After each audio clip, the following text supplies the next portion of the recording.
cuenta, las sentencias tienen un ordenamiento lógico.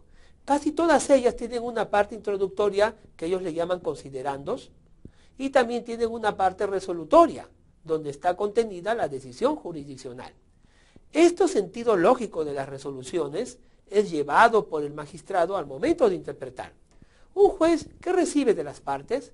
Recibe una pretensión, recibe un petitorio, recibe una reclamación, una contradicción, una contestación, un dime y un direte. El juez, luego de esto, tiene que interpretar, ¿no?, las normas que ellos piden, porque cada persona, cuando hace una pretensión, se sustenta en una norma jurídica, en una ley.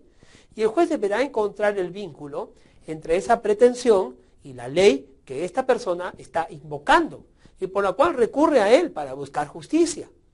Al hacer esta operación, el juez va a administrar justicia, va a razonar, va a interpretar y va a concluir con una sentencia o con un auto o con una resolución que, aunque no defina la instancia, pueda resolver pues algún problema, alguna pretensión, algún litigio dentro del proceso o resolviendo el proceso mismo. Para llegar a esa conclusión, el juez tuvo que pensar, tuvo que razonar, tuvo que interpretar y tuvo que concluir finalmente. Las considerandos, las actividades, las razones que tuvo para poder hacer esto, se llama razonamiento jurídico, razonamiento del magistrado. Y la interpretación que él hace de la ley al momento de aplicarla para resolver un juicio, se llama interpretación judicial. Sigamos con esto de los sujetos. Vamos a ver qué interpretación tenemos. Interpretación doctrinal. Esto es muy bonito. Vamos a leerlo. Es aquella que realizan los estudiosos del derecho, desde un punto de vista teórico y general, con la finalidad de resaltar las bondades o los defectos de las normas jurídicas, y de ser el caso, plantear criterios que orienten a los operadores jurídicos que las tengan que aplicar. Ciertamente la interpretación doctrinal es muy importante. Los mismos jueces, antes de interpretar judicialmente una norma, recurren a la interpretación doctrinal. ¿Por qué es tan importante y tan reclamada e invocada la interpretación doctrinal? Porque ella se basa en las tesis, en las conclusiones, en las objeciones, las críticas que realizan los grandes científicos del derecho, los grandes doctrinarios, los jurisconsultos, aquellos que tienen jurisprudencia, preparación jurisprudencial. Entonces estos hombres con experiencia, estos investigadores científicos del derecho, dan determinadas observaciones o determinados parámetros que los demás pueden seguir. Pueden decir que aquella norma es inconstitucional, que aquella norma es ilegal, que aquella norma es contradictoria, o que aquella norma o aquella ley no es técnica, y que por lo tanto solamente debe entenderse en este rango, o debe entenderse en este parámetro, pero en ningún otro, en ninguno más. No se puede aplicar la analogía para estos casos.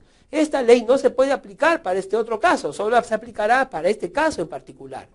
Esas formas de interpretación realizada por los científicos, realizada por los investigadores del derecho, por aquellos que día y a día están investigando, por aquellos hombres de experiencia, se llama interpretación doctrinal.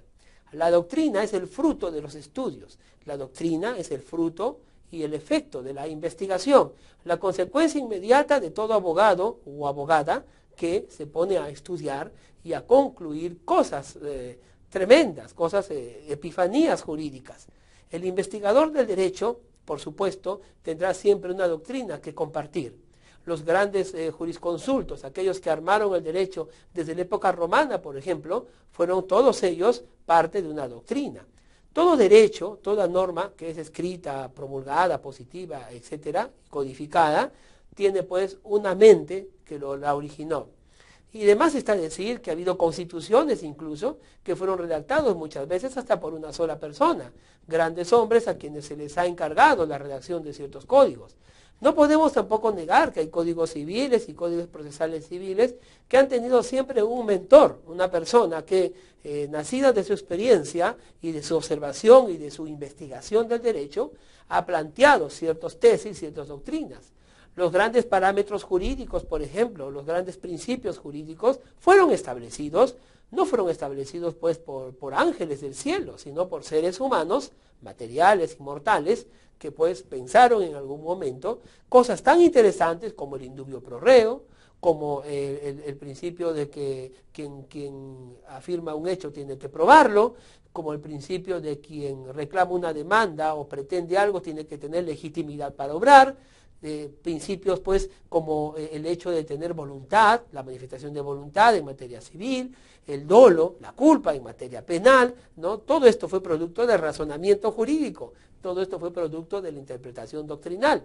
Por eso la interpretación doctrinal es tan importante y todos tenemos que recurrir siempre a ella, incluso nosotros los abogados. Vamos entonces ahora a lanzar, no yéndonos del juez al investigador, porque estamos haciendo una clasificación por sujetos. Vamos a ver ahora quién nos toca. Interpretación auténtica. Ah, claro, la interpretación auténtica no se relaciona ya con el juez.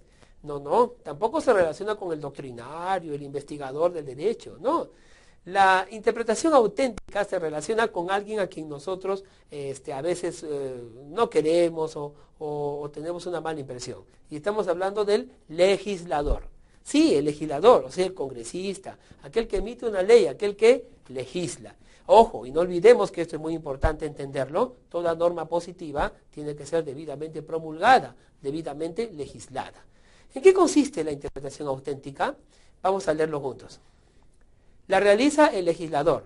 La interpretación de la ley es la operación que consiste en establecer algún sentido de las normas jurídicas que forman el derecho legislado. Se trata de un tipo de interpretación jurídica. Claro, bueno, entonces si un día sale una ley complicada que no la entendemos, que tiene vaguedad o que tiene ambigüedad, como lo vimos diapositivas atrás, ¿a quién vamos a recurrir para que nos aclare el misterio? ¿Qué quiso decir? ¿Qué quiere decir esta ley? ¿A quién le preguntamos? ¿Al juez? Puede ser. ¿Qué opina el doctrinario? También. Pero ¿por qué mejor no vamos al que dio la ley? ¿Verdad? Claro, vayamos al que dio la ley. ¿Quién dio la ley? El legislador. Oiga, señor, esta ley es muy ambigua o es muy vaga. Explíquenos, pues, ¿no? ¿A qué se refiere usted con esta ley? ¿Cómo la podemos interpretar? Entonces el legislador dirá, yo voy a dar la interpretación auténtica. Y se le llama auténtica porque se supone, repito, se supone que es la interpretación mejor, porque lo está haciendo ¿quién? El que dio esa ley. Y el papá de la ley, ¿cómo no va a saber qué quiere decir esa ley? Por eso se llama interpretación auténtica. El legislador entonces dirá mediante una aclaración o mediante una disertación o mediante una exposición de motivos que se emplea mucho en los códigos, mediante una exposición de motivos dirá pues por qué sacamos esta ley, por qué lo dijimos de esta manera, por qué aquello, por qué lo digo yo, porque yo hice la ley. Yo estuve en la comisión revisora, yo estuve en la comisión consultiva, yo estuve en la comisión reformadora, yo estuve en la comisión, en la comisión que hay estado. El legislador que ha revisado la ley será el mejor y el más fidedigno para poder interpretarla, porque él mismo la dio. Así que él sabe cómo, por qué, para quién y con qué objeto la dio. Así que por eso se le ha puesto el nombre de interpretación auténtica. Bien, ya hemos pasado por el juez, ya hemos pasado por el legislador, ya hemos pasado por el investigador. ¿Quién nos falta? Vamos a ver. No nos falta nadie, ¿no? Son esas tres relacionadas con la interpretación en base al sujeto. Vamos ahora a ver otro criterio, en función a los alcances o resultado de la ley. En función a los alcances y al resultado de la ley. Vamos a citar a Luis Miguel Bramón Arias Torres. Luis Miguel Bramón Arias Torres, ¿no? Hijo del gran jurista Luis Bramón Arias, él es su hijo, entonces también plantea pues unas formas de interpretación, pero por alcance y resultado. Él dice que la primera sería la interpretación declarativa. ¿En qué consiste esto? Vamos a leerlo juntos. Bueno, la interpretación es declarativa cuando surge y el sentido que tiene de la interpretación gramatical coincide con la interpretación teleológica. Según Bramón Arias, la interpretación meramente declarativa se resuelve en una exacta coincidencia entre la letra y el espíritu de la ley, sin que el alcance de ésta se amplíe o restrinja. Este concepto es bien sencillo. No nos mareemos un poco con lo que Luis Bramón Arias Torres dice al respecto. No. En realidad ocurre que, ¿por qué se menciona lo gramatical? Porque está hablando de cómo se